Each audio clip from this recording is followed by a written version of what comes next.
Madam madam ఒక్క నిమిషం madam. YouTube channel? అవును మేడం. ఏంటి విషయం? మీరు ఎలాంటి లక్షణాలు ఉండే వ్యక్తిని పెళ్లి చేసుకోవాలనుకుంటున్నారు? 6 అడుగులు ఎత్తు ఉండాలా, 6 పలకల దేహం ఉండాలా, అకౌంట్లో 6 crores ఉండాలా. నువ్వు మాత్రం అరకి తినేదే ఉండాలా. నువ్వు అట్ట కొంచెం దూరం పోయి మాట్లాడు ఫోను. నువ్వే దొరుకు పో. 6 crores అమ్మాయిని దూరంగా పోమంటావా?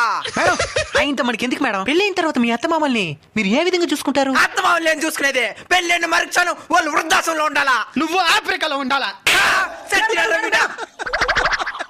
రే లేక లేక ఇంటర్వ్యూ చేస్తున్నారా, కొంచెం దూరం పోయి మాట్లాడరా. ట్రెండ్ అయితే శ్రీదేవి డ్రామా కంపెనీ కని పిలుస్తారా? మేడం మీరు చెప్పిన లక్షణాలతో ఏ అబ్బాయి దొరకపోతే పెళ్లి చేసుకోకుండా అట్నే ఉండిపోతారా? అడ్డట్టు ఉండేది, ఎవరినో ఒకరిని చేసుకోవద్దే. మరి చేసుకున్న తర్వాత 6 కోట్లు ఉండే మనిషి వచ్చి పిలుస్తాడు, వెళ్ళిపోతారా?